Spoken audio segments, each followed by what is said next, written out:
citez les politiques nationales.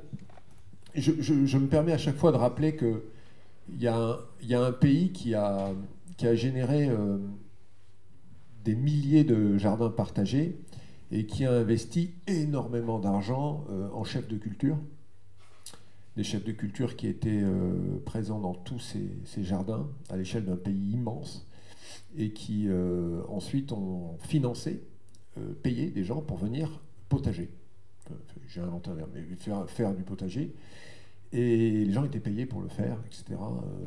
Voilà. Et c'était pas l'Union soviétique, c'était les États-Unis d'Amérique de Roosevelt, qui, post-dépression, a lancé un grand programme avec un ministre de l'Agriculture, comment dirais-je, très volontariste. En même temps, c'est lui qui a inventé les semences brevetées F1. Donc, bon, c'est toujours le double versant et voilà, mais stérile donc. Mais ils ont créé ça et ça s'appelait les Welfare Gardens, ou les Community Gardens au début, les Welfare Gardens ensuite, et puis c'est devenu les Victory Gardens pendant la guerre de 39-45, et les investissements étaient absolument colossaux. On parle de 3 milliards de dollars annuels de l'époque pour créer ces jardins qui ont fini par obtenir une production équivalente à la production commerciale américaine de fruits et légumes.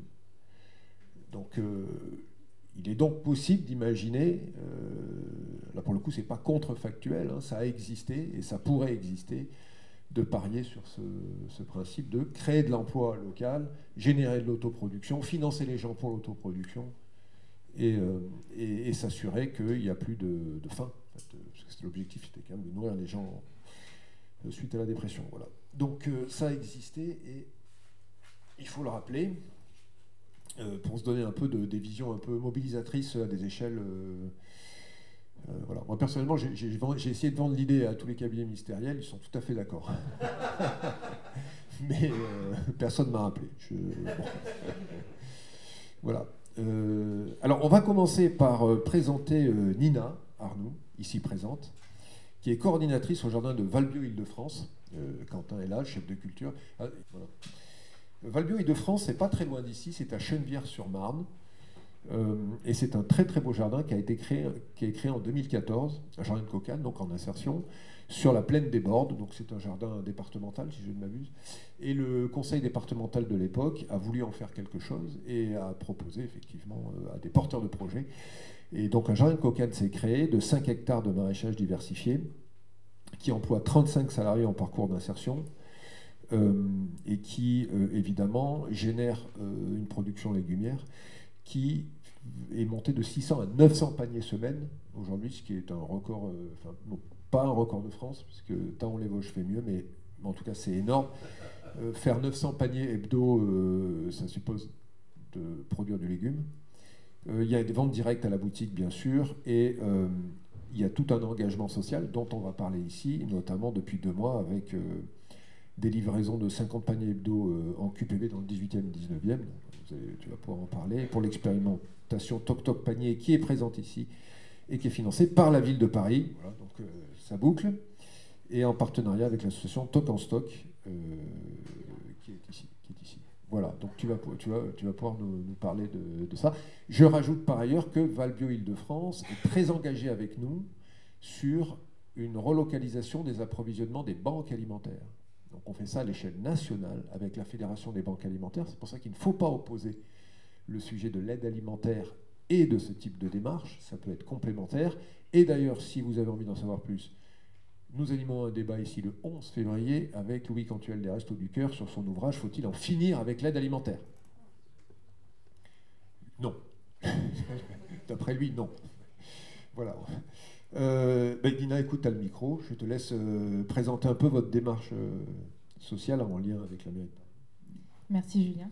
Et ben, en effet, du coup, nous, on fournit 900 paniers, dont des paniers solidaires, donc, notamment les 50 paniers dont tu parlais avec l'expérimentation de Toc en Stock. En fait, il faut savoir que de manière, ça fait que quelques mois, on va dire, qu'on a commencé à proposer des actions d'accessibilité alimentaire sur Paris, grâce au soutien de la ville.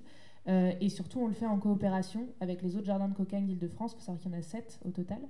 et également des jardins de cocagne dans des régions limitrophes qui ont des capacités de production qui peuvent dédier à une métropole comme les Paris.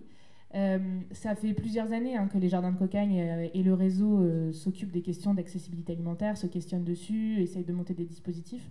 Donc les paniers solidaires, c'est le dispositif le plus connu, le plus répandu. Je crois qu'il y a plus de 60 jardins ou 70 jardins même en France qui font ce dispositif. Donc il s'agit de proposer des paniers de légumes bio produits sur les jardins de cocagne à des prix plus faibles pour des personnes en situation de fragilité économique, et d'associer à ces paniers des actions d'accompagnement sur la question alimentaire qui peuvent être des ateliers de cuisine, mais aussi des visites de jardin, leur proposer de venir faire du glanage ou des ateliers de maraîchage avec nous sur le jardin.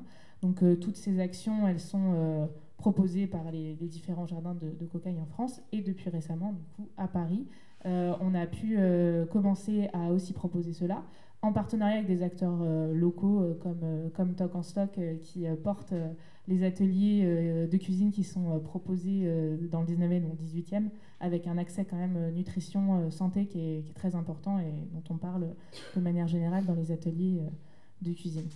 Et ce qui est intéressant dans la démarche des jardins, c'est que c'est une action complémentaire. Les jardins qu'on pourrait installer dans des quartiers prioritaires de la ville, c'est une action complémentaire à toutes ces choses-là qui se font déjà, qui permettent de encore renforcer l'accessibilité alimentaire, mais surtout permettre à des habitants de se réapproprier leur rapport à l'alimentation et leur rapport au vivant, qui est quand même très peu présent dans les territoires ultra-urbains sur lesquels on est à Paris. Et donc voilà, ça a aussi un impact, et c'est très bien dit d'ailleurs dans le documentaire, sur la fierté de faire pousser ses propres légumes, l'apaisement que ça peut aussi générer. Il dit si le jardin produit rien, au moins ça nous aura déjà nourri psychologiquement, et voilà, ça a plein de vertus sur ces sujets-là. Il y a plusieurs jardins de cocagne en France qui ont déjà monté des expérimentations de jardins dans des quartiers prioritaires de la ville. Et d'ailleurs, le réseau a eu un rôle important sur justement regrouper faire des partages d'expériences sur des choses qui ont pu déjà être mises en place sur d'autres territoires. Alors certes, pas des territoires aussi urbanisés que Paris, mais c'est quand même intéressant. Et notamment, ce qui ressort, une des clés de réussite pour mettre en place ce type de jardin, c'est qu'il faut réussir à allier deux domaines de compétences qui ne sont pas forcément portés par les mêmes acteurs. Il y a la compétence technique maraîchère et il y a la compétence de mobilisation des publics. Et ces deux compétences-là, elles sont clés pour que le jardin puisse vraiment perdurer dans le temps. La compétence technique, dans le documentaire, on le voit, il y a déjà une personne du groupe qui est Jean-Michel, qui a une certaine compétence là-dessus, et puis ils se font aider par d'autres jardins. Typiquement, cette compétence technique maraîchère, les jardins de cocagne sont à même de l'amener, notamment parce qu'on a dans nos équipes ce qu'on appelle les encadrants techniques maraîchers, et c'est typiquement leur travail que de transmettre des savoir-faire maraîchers, agricoles à des personnes qui ne viennent pas du tout de ce milieu-là au début, puisqu'ils le font au quotidien avec les salariés d'insertion qu'on accompagne. Donc ça, c'est une pierre à l'édifice que peut apporter le jardin de cocagne sur la création de ce type de jardin, c'est d'accompagner les personnes en leur transmettant le savoir-faire et aussi s'ajuster au bon niveau, c'est-à-dire qu'il y aura peut-être des collectifs où il y a des habitants qui ont déjà des compétences, qui ont déjà des envies. L'idée, c'est pas d'arriver en tant que sachant et de remplacer les connaissances qu'ils peuvent avoir, mais c'est plutôt d'aller aider les collectifs où il y aurait par exemple moins de compétences agricoles et moins de compétences techniques. Et la deuxième compétence dont je parlais, qui est la compétence de mobilisation des publics, elle est essentielle, ne serait-ce déjà qu'à la jeunesse du projet, c'est-à-dire que c'est pas la peine de monter un jardin si les habitants ils n'ont pas envie d'en avoir un, si c'est pas la destination qu'ils aimeraient pour la parcelle qui est en bas de chez eux. Ça, c'est très important d'avoir aussi des acteurs qui sont capables d'animer, d'aller récolter cette parole des habitants, comme c'est très bien dit au début du documentaire, et qui sont ensuite capables d'animer la mobilisation dans le temps. Se pose la question à plusieurs moments dans le documentaire de « oui, mais si on n'est que deux, et puis si ça s'essouffle, comment on fait ?» Et donc c'est important d'avoir des acteurs qui animent ça dans le temps et qui permettent que ça dure. Et donc ces deux compétences, elles sont clés, parce que si votre jardin il n'est pas productif, il n'est pas joli, peut-être que ça va s'essouffler plus facilement. Mais même si vous avez un jardin beau et productif et que plus personne n'a envie de s'en occuper, ou que la mobilisation n'est pas durable, ça va forcément pas durer. Donc voilà, l'idée c'est vraiment d'arriver à faire un collectif d'habitants et d'acteurs qui créent l'alliance sur ces deux compétences-là et qui permettent que le jardin dure dans le temps. Et si je peux faire, pour conclure, juste un petit parallèle sur ce qu'on fait nous à Chenevière, on travaille sur le territoire de Champigny. Alors c'est pas une création d'un jardin, mais sur les terres de Champigny-sur-Marne, qui est juste à côté de notre jardin, qui est un territoire quand même, pareil, très urbain, avec des quartiers prioritaires de la ville qui sont quand même vastes sur ce territoire. On a mis en place des actions donc, de type panier solidaire, atelier de cuisine, mais en fait, si ça réussit et si ça perdure dans le temps, c'est parce qu'on le fait avec une autre association qui s'appelle Tous les Maquis, et qui est très implantée sur le territoire, qui connaît les habitants, qui a un lien de confiance avec eux, et le lien de confiance, il est hyper important quand on met en place des nouveaux dispositifs, et surtout qui du coup a pu échanger avec nous pour qu'on propose des solutions qui sont vraiment adaptées à la réalité de ce que connaissent les habitants, de ce qu'ils vivent et de ce dont ils ont envie.